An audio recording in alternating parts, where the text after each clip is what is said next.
नमस्कार, मैं हूं डॉक्टर राजीव पथरिया और आप देख रहे हैं लाइव हिंदुस्तान राजीव से चर्चा कार्यक्रम। आज हम चर्चा करेंगे कि हिमाचल प्रदेश विधानसभा के विधायक रहे, निर्दलीय विधायक रहे 2 बार होशियार सिंह देहरा से, और बागियों की टोली में शामिल हुए राज्यसभा का जब चुनाव था क्रॉस वोटिंग की, और उसके बाद उपचुनाव में वो मुख्यमंत्री की सुखविंदर सिंह सुक्खू जी की पत्नी से चुनाव हार गए।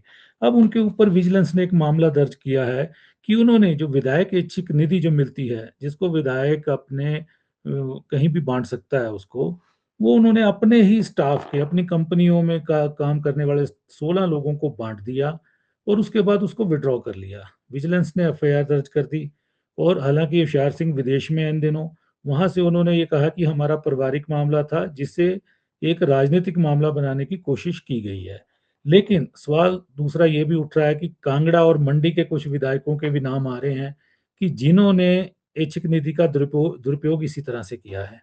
पहले भी विधायक निधि का विधायकों को मिलने वाले निर्वाचन क्षेत्र भत्ता, चाहे कार्यालय भत्ता है, उसमें भी दुरुपयोग होते रहे हैं। कई मामले आरटीआई से पहले भी उजागर होते रहे हैं। अगर विजिलेंस अपनी जांच का दायरा बढ़ाती है तो जाहिर है कि हिमाचल प्रदेश में और कितने होशियार सिंह हैं वो भी सामने आ सकते हैं। तो आज हम इसी विषय पे चर्चा करने जा रहे हैं कि और कितने विधायक इस तरह के मामलों में शामिल हैं। तो आज हमारे साथ चर्चा में भाग ले रहे हैं प्रवीण शर्मा जी, हैं विधि विशेषज्ञ हैं, जो आज हमारे साथ इस चर्चा में जुड़े हुए हैं। भाजपा की तरफ से सुमित शर्मा जी हैं, वरिष्ठ नेता, वो आज हमारे साथ इस चर्चा में भाग ले रहे हैं। कांग्रेस की तरफ से वरिष्ठ नेता संदीप सांख्यान जी हैं, वो आज इस चर्चा में भाग ले रहे हैं।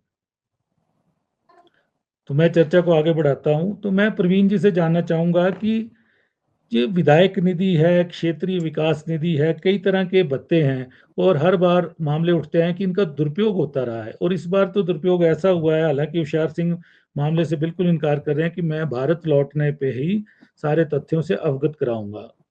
लेकिन 16 लोगों के खातों में ऐच्छिक निधि जाती है और फिर वो विड्रॉ कर ली जाती है। विजिलेंस उसी पे मामला दर्ज करती है। तो प्रवीण जी, क्या इस तरह के अगर जांच का दायरा बढ़े तो आपको लगता कि और मामले भी इस तरह के आएंगे? जी प्रवीण जी। डॉक्टर साहब, मुझे लगता है कि इस चर्चा को आगे बढ़ाने से पहले हम लोगों को इसकी पृष्ठभूमि के ऊपर जाना चाहिए।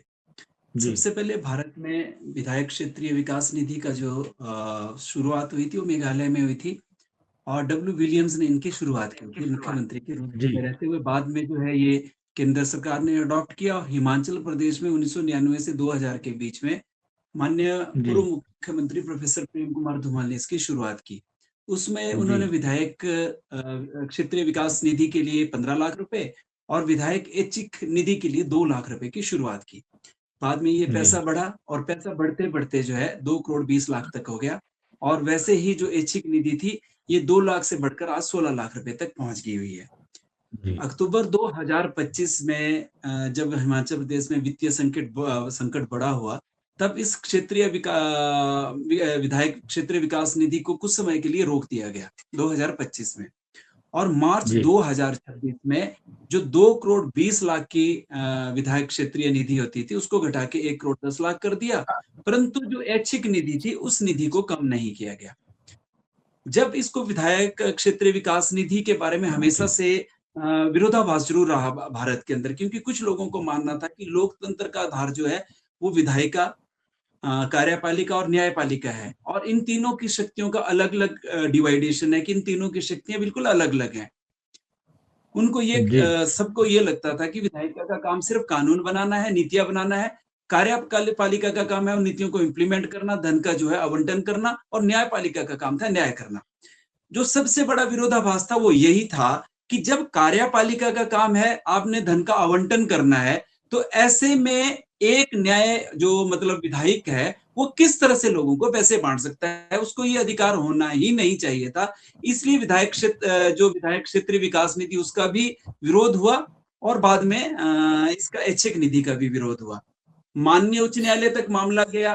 Bhim Singh versus union of India में इसका डिसीजन आया। सुप्रीम कोर्ट ने यह जी। कहा कि विधायक क्षेत्रीय विकास निधि जो है ये गलत तो नहीं है, मतलब ये तो नहीं कह सकते कि ये पृथकीकरण का मामला है, मतलब डिवाइडेशन ऑफ पावर का मामला है, परंतु उन्होंने एक गाइडलाइन स्थापित कर दी कि इस गाइडलाइन के तहत ही आवंटन होना चाहिए।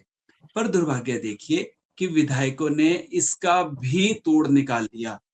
ये कोई सपने में भी नहीं सोच सकता था कि एक निर्दलीय विधायक जो है वो अपने पैसे को पर्टिकुलर जगह में आवंटित करेगा, फिर उन लोगों से पैसे वापस ले लेगा। जी ये बहुत बड़ा मामला है और मैं आपको सिर्फ ये कहना चाहता हूँ, ऐसे नहीं बहुत सारे मामले इस तरह के सुगबुगाहट में आए हुए हैं कि ये जो है मंत्री जो एमएलएज हैं, ये अपने चुनिंदा लोगों को ये पैसे देते हैं। पथिया जी, मैं आपको एक और चीज बताना चाहता हूँ कि आखिरकार ये जी विधायक नीति जो है बांटी कहाँ जाती है। सबसे जी पहले किसी गरीब बच्चे के जो है पढ़ाई के लिए, किसी की मैरिज के लिए, या फिर सांस्कृतिक कार्यक्रमों में आपको पारितोषिक देना है वहां पर, महिला मंडलों को जी ये पैसा बांटना है वहां पर, युवक मंडलों को ये पैसा बांटना है। मतलब कहने का मतलब ये कि 16 लाख रुपए है तो प्रदेश के, ये जनता जी के खून पसीने की कमाई है, पर बांटते टैक्स विधायक पेयर जो की है कमाई वो है। अपने चहेतों को है।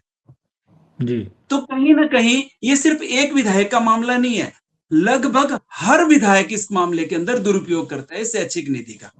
मैंने इसके बारे में जी लेख भी लिखा, लगभग 3 लेख जो है मेरे विभिन्न एडिटोरियल्स में छपे हैं, और मैंने ये कहा कि क्षेत्रीय जी विकास निधि को भी बंद कर देना चाहिए, जी क्योंकि जब 1999 में शुरू हुई थी तब इसकी जरूरत थी, और ऐच्छिक निधि को भी बंद कर देना चाहिए, क्योंकि क्षेत्रीय विधायक विकास निधि में लगभग 150 करोड़ रुपए प्रदेश के खर्च होते थे, अब तो ये 75 करोड़ रुपए रह गए। वैसे 8 करोड़ 16 लाख रुपए जो है ऐच्छिक विकास निधि के तहत खर्च होते हैं, और जिन स्कीमों के तहत इन पैसों का आवंटन किया जाता है वो ऑलरेडी अब वो सारी स्कीमें हैं।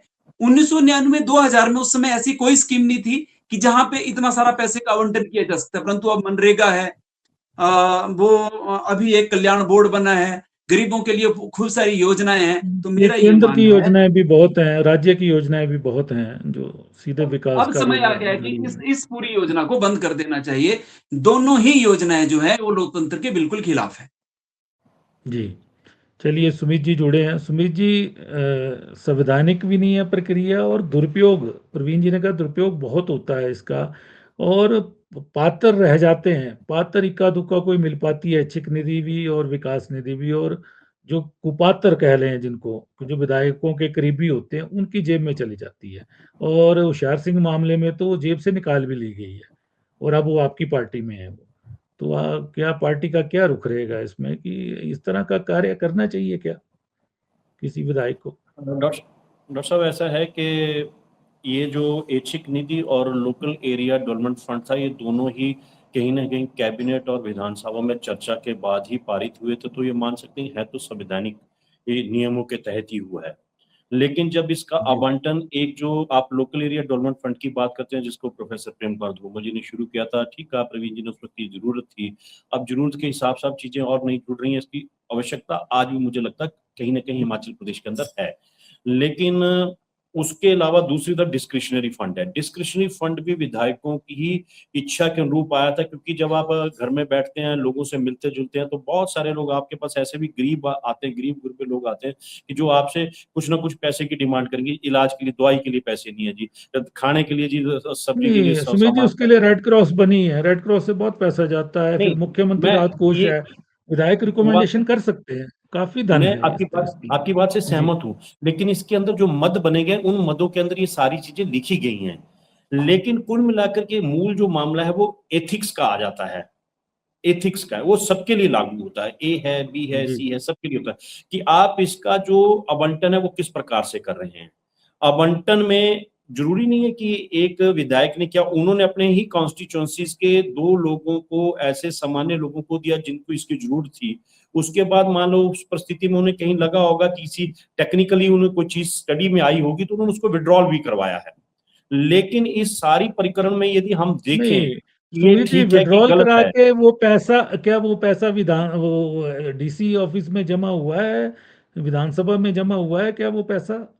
वो नहीं, पैसा इस गया तो मैं कहाँ वही फिर? बता रहा हूँ। 16 लोगों को मैं वही दिया उन्होंने, 2 लोगों को नहीं, 2 लोग तो शिकायत करता है, 16 लोगों को दिया, नहीं और उनको मैं वही बता रहा हूँ, डॉक्टर साहब। वो जो जी शिकायत करता है, आज 2 वर्ष के पश्चात वो शिकायत करता कहीं ना कहीं राजनीतिक दृष्टिकोण से ही खड़े हुए हैं, क्योंकि उसके पीछे उपचुनाव का जो भूमिका है वो सबसे बड़ी है। उस उपचुनाव में उन्होंने एक कंप्लेंट की थी कि कांगड़ा सेंट्रल कोऑपरेटिव बैंक से क्षेत्र के महिला मंडल, युवक मंडलों को धनराशि दी जा रही है, अनड्यूली दी जा रही है, और चुनाव के मॉडल ऑफ कोड कंडक्ट के दौरान में दी जा रही है। उसकी इंक्वायरी हुई है, विजिलेंस ने की नहीं की है कि, लेकिन विजिलेंस ने ये जो पारिवारिक मामला है उस मामले को लेकर के यहां से केस को दर्ज कर दिया 409 420 के तहत। लेकिन उसमें स्वयं यदि मान लीजिए पूर्ण रूप से, अब वो कितना गलत है ठीक है, उसके ऊपर उन्होंने कहा है पूर्व विधायक ने कि मैं आज भाजपा में, इस नाते मैं उनका पक्ष कर रहा हूं कि उन्होंने कहा कि इस विषय को आकर के मैं भारत में आऊंगा तो इस विषय अभी कहीं विदेश में है कि मैं आऊंगा तो आकर के इसकी पूरी बातचीत और पूरी जानकारी रखूंगा। लेकिन मूलभूत स्थिति इस पे इसके भाजपा की दृष्टि से कि भाजपा ने कहा या भाजपा के विधायकों का, ऐसा नहीं है, ये व्यक्तिगत तौर पे लिया हुआ निर्णय है। संगठन की दृष्टि से हम ये कह सकते हैं कि उन्हें इस विषय पे आकर के अपनी स्थिति को स्पष्ट भी करना चाहिए। एथिक्स का विषय है, लेकिन उन तक नहीं जुड़ा हुआ है। अन्य राजनीतिक दलों के विधायकों की भी पूर्णतः स्थिति ऐसी है जैसे प्रवीण शर्मा जी कह रहे हैं। लेकिन इसके लिए मापदंड जो हैं, वो एक मतलब राजनीतिक द्वेष भावना के नहीं होने चाहिए, जो मुझे पूर्णतः प्राइमा फेसिया में अभी तक लगते हैं। वर्तमान सरकार में मुख्यमंत्री जी अभी इसी दृष्टिगत सारे कामों को कर रहे हैं, जो कि दुर्भाग्यपूर्ण। संदीप जी, आरोप वहीं आ गया कि उपचुनाव के दौरान कांगड़ा कोऑपरेटिव बैंक द्वारा महिला मंडलों को पैसे बांटे गए। ये उसी का ही कहीं ना कहीं पलटवार है, ये कहा जा रहा है। सुमित जी ने कहा कि पारिवारिक मामला उनका कहीं ना कहीं ले गए उसको विजिलेंस के दायरे तक। तो ये क्या ये जवाबी कार्रवाई है, या फिर आप संदीप जी इसका दायरा बढ़ाएंगे जांच का, सभी विधायकों की ऐच्छिक निधि की जांच करवाएंगे आपकी सरकार? जी ऑब्वियसली डॉक्टर साहब, ये है कि वैसे तो इसकी जो पृष्ठभूमि है प्रवीण शर्मा जी ने बहुत अच्छे से रख दी है, और मैं जो भारतीय जनता पार्टी के जो बोल रहे हैं, कहीं ना कहीं ये मर्यादा से जुड़ा हुआ विषय है, और इसमें एथिक्स की बात भी बड़ी इंपॉर्टेंट है। अगर प्राइमा फेसी अगर जिस तरह के आरोप लगे हैं विधायक जी के ऊपर, तो मैं ये समझता हूँ कि वो एफआईआर भी हुई है, तो इन्वेस्टिगेशन जो है और विजिलेंस की इंक्वायरी भी चल रही है, और ये जैसा भी होगा तो इसमें कोई दो राय नहीं है। हमारी अगर कांग्रेस की सरकार हिमाचल प्रदेश के अंदर है, अगर इस तरह का मामला और संज्ञान में आता है, तो उनके खिलाफ भी कार्रवाई की जाएगी। वो चाहे पूर्व के विधायक हैं, चाहे वर्तमान विधायक कुछ इस तरह की बातें करते हैं या कोई इस तरह का मतलब मर्यादा से खिलवाड़ करते हैं, तो मैं नहीं समझता कि माननीय मुख्यमंत्री जी और वर्तमान सरकार जो है किसी को माफ करने के मूड में है। तो अगर इस तरह से पैसा जो है किसी कंपनी के लोगों को दिया जाना, और अपने लोगों को, और उन्होंने अप्लाई भी नहीं किया, उन्होंने आवेदन भी नहीं किया है, और उनकी जरूरतें क्या थी या क्या उनका उसके पीछे की बैकग्राउंड क्या है, और वो पैसा बांटा गया और पैसा फिर से विड्रॉ करने की बात भी हुई है। अभी फॉरेन से एक उनका पूरा विधायक जी का वक्तव्य भी मैंने सुना था। तो मैं ये समझता हूँ कि चलो ये मैटर तो अंडर इन्वेस्टिगेशन है, लेकिन भविष्य में भी अगर कोई इस तरह के मामले आते हैं तो हमारी जो सरकार है वो उसके खिलाफ जो है वो पूरा के पूरा संज्ञान लेगी, और जो भी कार्रवाई, न्यायोचित कार्रवाई जो बनती है कानून के दायरे में, वो सारी के सारी की जाएगी। अब इन्होंने कहा कि ये जो विषय है, ये विषय जो है कोई बदले की भावना से किया जा रहा है, तो मैं ये समझता हूँ कि ऐसा बदले की भावना का कोई विषय नहीं है।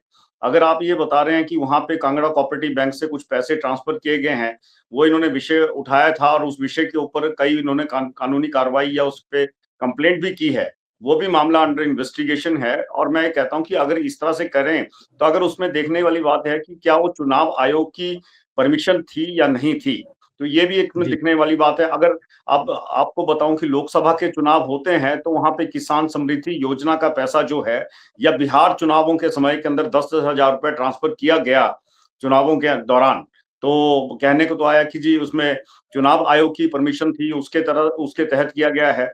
तो ये सारे के सारे जो विषय हैं, तो हम ट्रांसपेरेंसी को अपना पथ प्रदर्शक मानते हुए जो भी चीजें हैं वो न्याय संगत होंगी, और कार्रवाई अवश्य किसी भी, कोई भी पूर्व विधायक है, कोई भी करता है।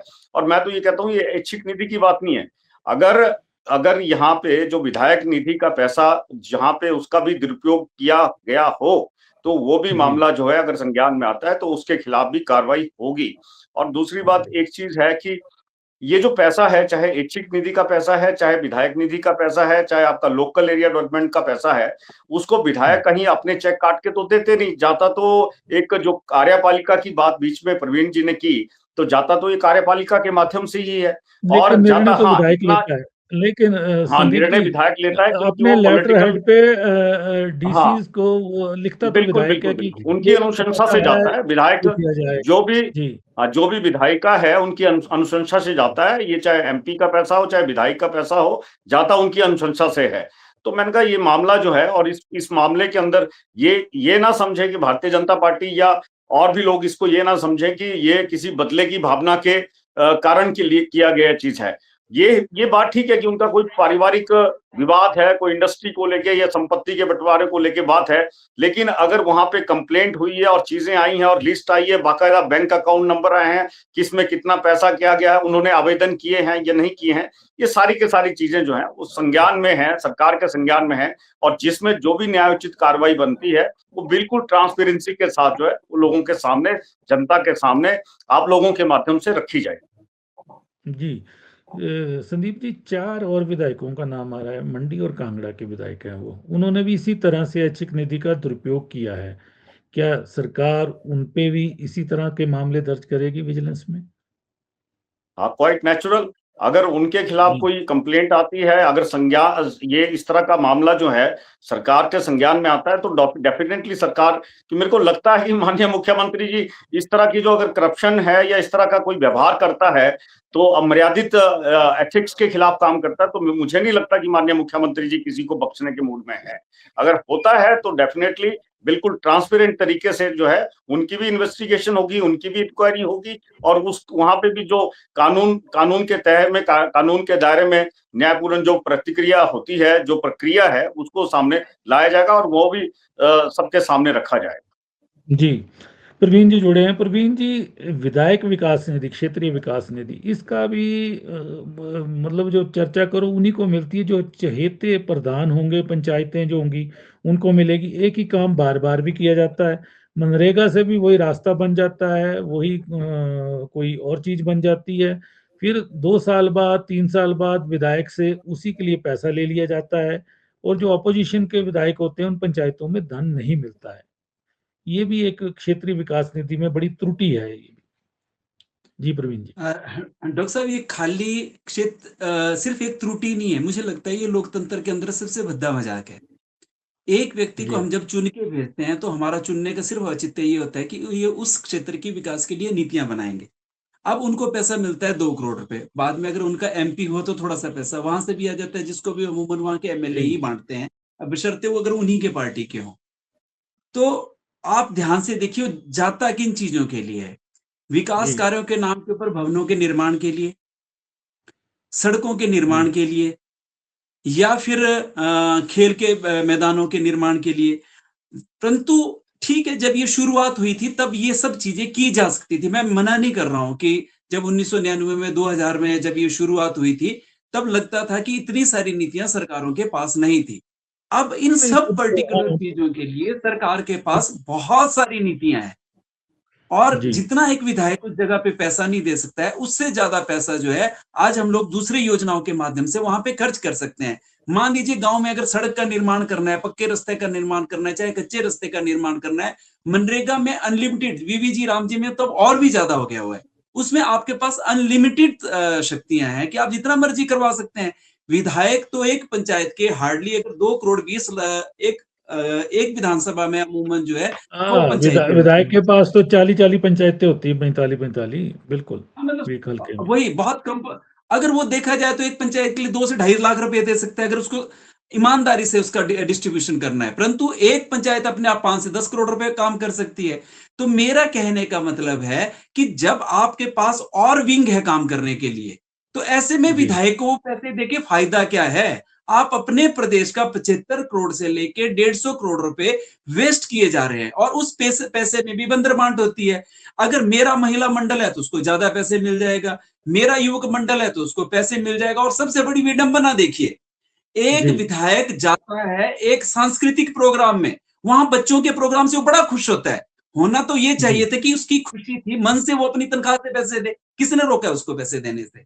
परंतु वो जी। अपनी तनख्वाह से पैसे नहीं देता है, वहां पे भी उसकी खुशी जो है वो सरकारी पैसे से व्यक्त होती है। अब जी। वहां पे वो 5,000 दे, 10,000 रुपए दे, वो ऐच्छिक निधि से दिया जाता है। आम आदमी सोचता है कि विधायक ने बड़े खुश होकर उसको पैसे दिए, परंतु ये पता नहीं है कि जो ऊन कतरी जा रही है उन्हीं की भेड़ों की है, वो बिल्कुल उन्हीं का बिल्कुल पैसा है। और बिल्कुल। और उसमें जब प्रवीण अंदर जी, बात होती है, आप ही देखिए, बिल्कुल मैं तो बहुत सारे लोगों को जानता हूं, आज चीजें सामने आई है तो मैं बताता हूं, मैं ऐसे विधायकों को भी जानता हूं जो निजी सहायक के नाम से पैसे ले लेते हैं, परंतु उनका कोई निजी सहायक नहीं है। ये नहीं, भी इंक्वायरी की जाए। एक विधायक तो रहे भाजपा के समय में, मंत्री रहे, अपनी बीवी को निजी सहायक की वेतन दिलाते रहे, वो आरटीआई से जानकारी हाँ, आई तो इसमें क्या सुनी। है, वो मतलब जी इतनी बुरी हालत जो है ना लोगों की है कि ये जो सुमित जी ने कहा कि ये एथिक्स की बात है, इनमें एथिक्स बचा है क्या?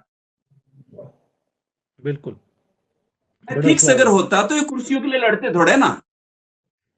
बिल्कुल बिल्कुल। इसलिए मेरा ये कहने का मतलब है, अब समय आ चुका है कि हम सब लोगों को सामूहिक रूप से सोचना चाहिए। इस पैसे की बंदरबांट जो है, अगर आज प्रदेश में वित्तीय डिसिप्लिन की बात की जा रही है, तो सबसे पहले वित्तीय डिसिप्लिन के ऊपर, इस पैसे के ऊपर बंद होना चाहिए। मैं तो माननीय सुक्खू जी का इस बात के लिए भी समर्थन करता हूं, उन्होंने हिम्मत दिखाई कि 2 करोड़ 20 लाख से घटाकर 1 करोड़ 10 लाख कर दिया, और भविष्य में इसको बंद कर देना चाहिए उस पैसे का, ताकि विकास कार्यों के लिए यूज हो सके। जी डेढ़ जी। सौ करोड़ रुपए से तो 2 बड़े हॉस्पिटल हिमाचल प्रदेश में बन जाएंगे।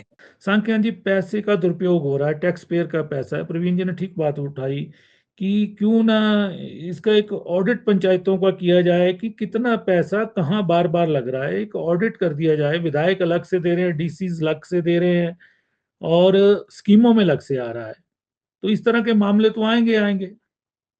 जी संदीप जी जी। डॉक्टर साहब देखिए, बिल्कुल ठीक बात है। ऑडिट वैसे तो पंचायतों का हर लेवल पे ऑडिट होता है। फाइनेंशियल ऑडिट भी पंचायतों नहीं, का होता है। वो सोशल ऑडिट नहीं सोशल चाहिए ऑडिट भी यहाँ तो। पंचायतों का होता है। यहाँ तो इंफ्रास्ट्रक्चर ऑडिट होना चाहिए एक बार, उसमें नहीं, लायबिलिटी तय इंफ्रास्ट्रक्चर होनी ऑडिट चाहिए। भी होता है, मौके पे जाके जो जी कहाँ पे चीज बनी जी है उसका भी ऑडिट होता है पंचायतों का। लेकिन फिर भी सिस्टम के अंदर अगर खामियां हैं तो मैं इस बात से इनकार नहीं करूंगा कि अगर उसमें कोई रिफॉर्म हो सकते हैं तो वो करने चाहिए। बाकी अब होता यह है कि जैसे फॉर एग्जांपल आपकी मनरेगा थी, रोजगार जी गारंटी योजना जब इस देश के अंदर लाई गई थी, तो उसको बाद में धीरे धीरे उसका प्रारूप बदलता गया और आज उसका प्रारूप जो है वो बिल्कुल चेंज करके उसका नाम तक बदल दिया गया है। और उसके अंदर भी जी बहुत सी खामियां पहले रही होंगी तो उनको रिफॉर्म किया जाना था, लेकिन अभी उसके अंदर ज्यादा प्रॉब्लम, क्योंकि अब जो है उसका 10% जो बर्डन जो है वो प्रदेश की सरकारों को उठाना पड़ेगा। लेकिन जब इसका मनरेगा का कॉन्सेप्ट दिया था तो उसका कॉन्सेप्ट ये था कि रूरल जो भारत है उसके अंदर जो है, उसके अंदर जो एम्प्लॉयमेंट के सोर्सेज हैं उनको जनरेट करना है, ताकि लोग अपना काम खुद से करें और अपनी अपनी सुविधाओं को भी बनाएं, चाहे वो रास्ता है, बॉडी है, या उसके साथ में और जो है कोई डंगा है, कोई और चीजें हैं। तो ये अभी अभी जो बीबी राम जी के अंदर नई चीज देखने को आई, पंचायत सेक्रेटरी से मैं बात कर रहा था, वो बोलते हैं जी इसमें सीसी सीसी वर्क नहीं हो सकता। लेकिन ऐसा करेंगे कि मान लीजिए 1 लाख का एस्टिमेट है, तो 1 लाख के एस्टिमेट में आप बजरी हम दे देंगे, रेता हम दे देंगे, बाकी सीमेंट जी आपको नहीं मिलेगा। फिर मैं ये जी। समझता हूं कि अगर सीमेंट नहीं मिलेगा उसके अंदर, ये टेक्निकल चीज बता रहा हूं मैं उसके अंदर, हाँ, तो स्कीम वो कैसे जो फिर? सीमेंट और रेता है वो कहाँ लग पाएगा? ये चीजें देखने वाली हैं। तो इनमें, इन चलिए, चीजों के ये अंदर, इन योजनाओं ये के अंदर काफी रिफॉर्म्स काफी की, इसमें काफी कमियां हैं इन योजनाओं में। हाँ इसमें काफी जी कमियां हैं इन्होंने। जी। ये ठीक है कि और चलिए हम केंद्र की सरकार ने चलिए अपना संदीप जी, पॉलिटिकल मोटिव को साधते हुए, बिल्कुल बिल्कुल संदीप जी, हम चर्चा होशियार सिंह जी से कर रहे थे। अब सवाल ये है कि सरकार अगर चाहे तो कई होशियार सिंह और निकल सकते हैं हिमाचल प्रदेश में। मुझे लगता है कि सरकार चाहेगी नहीं ऐसा कुछ भी। ये बड़ा सवाल है, ये नहीं जनता का भी सवाल है इन ये दिनों ये कि डॉक्टर ठीक है। साहब, नहीं नहीं, ये वो सुमित जी ने ठीक नहीं, बोला कि वो देहरा से प्रतिद्वंदी हैं, इसलिए उन पे मामला दर्ज हो गया है, लेकिन बाकी लोगों पे मामला दर्ज नहीं हो पाएगा। नहीं, ये आज तक सवाल है देखिए इसमें। साढ़े तीन साल के अंदर जो जो फैसले माननीय मुख्यमंत्री या हिमाचल प्रदेश सरकार के द्वारा लिए गए हैं, जहां पे भी कहीं पे कोई त्रुटि थी, क्वेश्चन मार्क था, तो उनकी इन्वेस्टिगेशन हुई है। आप देख लीजिए, जो आपके चीफ सेक्रेटरी से लेके नीचे तक के जो मामले आए हैं उन पे माननीय मुख्यमंत्री जी की क्या प्रतिक्रियाएं रही हैं, या किसी और विभाग का कार्य था, या किसी और एडमिनिस्ट्रेटिव अफसर का मामला था, या कहीं पे कोई करप्शन के ऐसे केसेस आए हैं, तो उसमें माननीय नहीं, लेकिन मुख्यमंत्री अब या प्रदेश बात सरकार अपनी की बिरादरी की है। भूमिका बड़ी स्पष्ट रही है। अगर सुमित जी, इसके अंदर बा, मान लीजिए बात हमारे भी बात कोई पूर्व बात विधायक, अपनी बात अपनी बिरादरी की है। अब जब अपनी बिरादरी की बात हो तो कई चीजें ढकनी भी पड़ती हैं। नहीं ये आप एक ये मतलब संशय है शायराना जनता का शब्द उसमें। यूज कर रहे हैं अपनी बरादरी का, लेकिन ऐसा नहीं है जी कि अगर अपनी बरादरी में भी अगर वहां पे कुरीतियां हो तो बरादरी वालों को बाहर भी करना पड़ता है। इस चीज को भी ध्यान में रखिए। और माननीय मुख्यमंत्री जी तो इस पूरी लाइन के ऊपर काम करते हैं कि वो अगर उनके मंत्री भी हैं, अगर वो गलत करते हैं, उनके कैबिनेट के मिनिस्टर भी हैं या उनके एमएलए भी हैं, तो उनको भी वो साइडलाइन करने में कोताही नहीं बरतते। लेकिन चीजों के अंदर जो है वो ट्रांसपेरेंसी होनी चाहिए। ये एक रिफॉर्म की भूमिका में जो माननीय मुख्यमंत्री जी आए हैं, तो मैं आपको चैनल के माध्यम से ये स्पष्ट भी कर देना चाहता हूं कि अगर कोई इस तरह की भूमिका निभाई जाती है, जैसे होशियार सिंह जी वाला केस है, तो अगर और भी कोई विधायक इसमें आते हैं तो आप निश्चिंत रहिए, उनके ऊपर भी कार्रवाई होगी, बाकायदा और जवाबदेही के साथ कार्रवाई होगी। जो माननीय मुख्यमंत्री जी से जो उनका कार्यशैली रही है, उसको देखते हुए कार्रवाई होगी और जवाबदेही के साथ कार्रवाई। वक्त बताएगा ये। सुमित जी, विधायकों को कार्यालय भत्ता भी अच्छा मिलता है, विधानसभा क्षेत्र भत्ता भी अच्छा मिलता है, जैसे कि प्रवीण जी ने कहा कि वो अपने ही घर में काम करने वाले लोग हैं या ये लोग हैं, उनको ही उसी से वेतन देते रहते हैं। ये भी कहाँ तक उचित है ये, सुमित जी? डॉक्टर साहब, इसमें मैंने जैसे शुरू में स्पष्ट किया, विषय सारा एथिक्स का है। आपको जो भी जिस भी प्रकार का सहयोग डिस्क्रिप्शन मिल रही है या स्थानीय विकास के लिए कोई निधि मिल रही है, उसका उपयोग कैसे करना है, समाज हित के लिए कैसे करना है, ये जनप्रतिनिधि का परम कर्तव्य है। उसके ऊपर चाहे हमारे राजनीतिक दल से व्यक्ति संबंधित हो या अन्य, उन व्यक्तियों की ये मूल भाव में होना चाहिए कि इसको एथिक्स के आधार पे सरकारी धन का दुरुपयोग ना हो, उसके ऊपर काम करना चाहिए। दुर्भाग्यवश ये स्थितियां पनपी हैं, इसके ऊपर रोक जो है स्वयं ही लगाई जाएगी। अन्यथा यदि आप कहेंगे कोई किसी नियम के दायरे से होगी, अन्यथा क्या होगा कि आने वाले समय में जैसे प्रवीण जी कह रहे हैं कि मान लीजिए कि इसका दुरुपयोग कहीं ऐसे बढ़ता गया तो ये सारे फंड बंद हो जाएंगे। लेकिन इन फंड्स का कहीं ना कहीं जहां बहुत जरूरत होती है, केवल दिखता है कि यहाँ लगना चाहिए, लेकिन आपके पास जनप्रतिनिधि, आपके पास कुछ भी देने को नहीं है, तो उस वक्त परिस्थिति में लगता है यार वो लोकल एरिया फंड भी ठीक था, डिस्क्रिप्शन पावर भी ठीक थी, लेकिन उस वक्त की पीढ़ियों ने या उस वक्त के जनप्रतिनिधियों ने भी उसका दुरुपयोग किया है, तो उसके कारण नुकसान होता है। तो मुझे लगता है एथिक्स के साथ इसको ठीक करना चाहिए। जी प्रवीण जी, एथिक्स की कमी आ गई है, वैसे तो हर फील्ड में आ गई है, यहाँ पे भी स्मिथ जी ने सवाल उठाया है। और इस तरह से अगर धन का दुरुपयोग होता रहा तो आपको लगता है कि आज दिल्ली में नीट के लिए जिस तरह से जुटे हुई है जैन जी हमारी, तो ये क्या कल को ये हिमाचल के सचिवालय और विधानसभा को भी घेरेगी, अगर इसी तरह के होशियार सिंह जैसे और मामले आते रहे और विधायकों के भी? जी प्रवीण जी। डॉक्टर साहब, बहुत सारी चीजें तो सुनाई नहीं थी, फिर भी मैं ये कहना चाहता हूँ, अगर हम सच में इसमें पारदर्शिता चाहते हैं तो हमें सिर्फ और सिर्फ, मैं मुख्यमंत्री जी से भी आग्रह करता हूँ, माननीय संदीप जी के माध्यम से भी कहना चाहता हूँ कि पिछले 4 वर्षों के अंदर ऐच्छिक निधि के तहत किसी भी विधायक ने जितना भी फंड अलॉट किया है उसकी सूची सार्वजनिक कर दी जाए, वो हर एसडीएम ऑफिस में लगाई जाए, जिससे हर व्यक्ति को ये पता चल जाए कि वर्तमान विधायक ने इस विधानसभा क्षेत्र में किस व्यक्ति को कितने पैसे दिए हैं। मैं आपको दावे के साथ कह सकता हूं कि पूरे हिमाचल प्रदेश का भ्रष्टाचार 2 दिनों में सामने आ जाएगा। जी बिल्कुल बिल्कुल, बड़ी बात कही आपने प्रवीण जी। चलिए, समय हो रहा है, चर्चा को विराम देते हैं। और ये व्यवस्था परिवर्तन की दृष्टि से सबसे बड़ा काम अगर प्रदेश सरकार कर सकती है तो यही काम सबसे बड़ा है। प्रवीण जी, आपका सुझाव कई चेहरों को बेनकाब कर सकता है, पर ये शायद ये हो ना पाए, ये संशय है मुझे। चलिए, चर्चा को विराम देते हैं।